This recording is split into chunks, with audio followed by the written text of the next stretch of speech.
सवालों का जवाब है क्या सेठी? देखो, मोदी जी की गारंटी है लॉ एंड ऑर्डर फेलियर है, पार्लियामेंट के ऊपर अटैक हो जाता है, मोदी जी की गारंटी है। मोदी जी हिमाचल में हारते हैं, मोदी जी कर्नाटक में हारते हैं, 3 बार दिल्ली में हारते हैं, यहाँ चेहरा क्यों नहीं काम करता? ये बीजेपी के कुछ कार्यकर्ता हैं। दिल्ली की जनता ने मैंडेट देकर 3 बार अरविंद केजरीवाल को जिताया है। आप इस बात को मत सोचिए, दिल्ली में क्यों नहीं जीत पाते आप? दिल्ली एमसीडी में क्यों हार गए? एमसीडी में क्यों हार गए? एमसीडी में क्यों हार गए? और आने वाले समय में 2024 में देश की जनता जवाब देगी। 2024 में जो 10 लाख का आंकड़ा पड़ा हुआ है वो जवाब देगा आपको। सेठी जी, ये बीजेपी के कार्यकर्ता नहीं है। मैं कह रहा हूँ, मैं आपको गारंटी देता हूँ, मैं किसी भी पार्टी का आज तक भी कोई प्राइमरी मेंबर नहीं बना, कभी भी। मुझे हर पार्टी का हर नेता पसंद है। मैं नेता देख के वोट देता हूँ, न कि किसी पार्टी को देख के देता हूँ। हाँ, ये एक बात मैं आपको बता दूंगा, जिस खानदान ने देश को माइनस में किया ना, उसका मैं आज से नहीं 45 साल से खिलाफ करता रहा हूँ, करता रहूंगा, और मैं ही नहीं हूँ, मेरे साथ के 1980 में जो चौधरी चरण सिंह जी रैली में आए थे ना, वो मेरे जैसे आज वर्द हो रखे हैं 60-62 साल उम्र में, वो लाखों लोग आज भी विरोध कर रहे हैं, और उन्हीं का परिणाम आज मोदी जी। आप क्या कहते हो? आपके नजर में मोदी जी ने आरएसएस लाए? नहीं, हम जैसे नौजवान लेके आए जो 45 साल से लगे हो। क्या बात करते हो आप? और किसी भी पार्टी का मैं मेंबर नहीं हूँ, आपको बता दूं। और मैं किसान हूँ, किसी भी पार्टी का मेंबर नहीं हूँ। आप ऐसे किसी में, हाँ किसान, आप मेरे आईटी देखिए कैसे नहीं कर दिया। मैं ये कह रहा हूँ, मेरी बात सुनिए, कोई बात नहीं, सही है। मैं ये कहता हूँ कि मोदी जी चाहे 500 रुपए महीना दे रहे, लेकिन मान सम्मान नहीं, नाम क्या लिखा? किसान सम्मान निधि। मैं कह रहा, अरे किसको भगत का, किसके भक्त नहीं, मैं कह रहा हूँ। आप क्या बकवास करते हैं? आपका आप बोलते को है।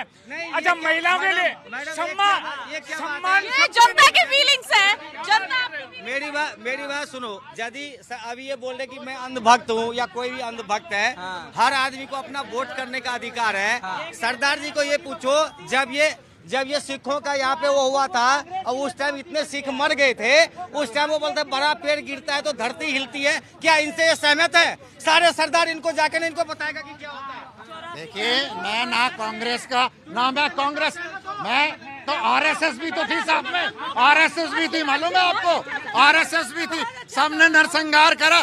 मैं कांग्रेस की फेवर नहीं कर रहा। अरे चुप करो ना, जो बात कर रहा हूँ उसको सुनो, जो बात बोल रहा हूँ उसको सुनो, जो बात बोल रहा हूँ उसको सुनो, जो बात बोल रहा हूँ मैं उस बात को सुनो। मैं कांग्रेस का नहीं हूँ, ना मैं किसी पार्टी का हूँ।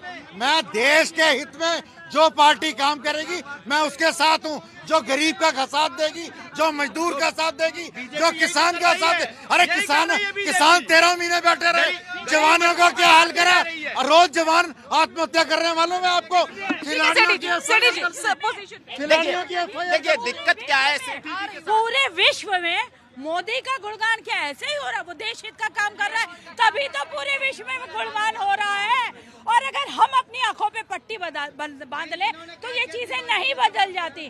कांग्रेस का नरसंहार, कांग्रेस ने सिखों का नरसंहार किस तरीके से किया था, ये बहुत बड़ा वैलिड क्वेश्चन है जिसका जवाब नहीं दे पाए। मेरी संस्था है नेशनल फ्रंट फॉर, ठीक है, कोई बात नहीं, उसके लिए हमने लंबी लड़ाई। ठीक है सेठी जी, दिल पर नहीं लेना है, दिल पर नहीं लेना है। दिक्कत ये है कि सारी चीजों को ना समझ थोड़ा गड़बड़ हो जाती है। जैसे इन्होंने बोला कि आरएसएस कहाँ था उसमें, ये बताइए ना।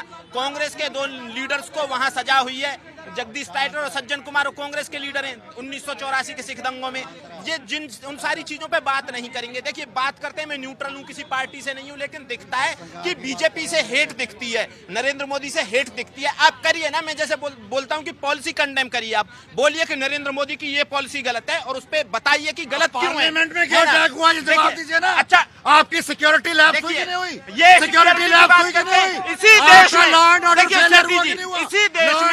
में 10 साल से अरे देश आपको में देश बम से नहीं माफी फूट मांगनी रहे, चाहिए। नहीं तो देश दिल्ली से में लाजपत बहुत बड़ा नगर में हादसा बम, हो जाता। गुवाहाटी में ठीक है बम, सर, अक्षरधाम पे अटैक, क्या क्या नहीं देखा इस देश ने। इस देश ने बहुत कुछ देखा है, बहुत लंबा आतंकवाद का दौर देखा है। मोदी ने इस सिक्योरिटी को टाइट करके रखा हुआ, आतंकवाद को कंट्रोल करके रखा हुआ, इनको समझ में नहीं आ रहा है। अगर जो यूपीए का दौर होता तो हम यहाँ खड़े हो सकते थे क्या? इतनी भीड़ हो सकती थी क्या? यहाँ हर वक्त आवाज आती किसी इस चीज को मत छूइए, उस चीज को मत छूइए, पुलिस यही बोल रही होती यहाँ मत छूइए, वहाँ मत छूइए। 26/11 को हम भूल सकते हैं क्या? मुंबई में क्या अटैक हुआ था इनके शासन काल में, ये समझा। ठीक है।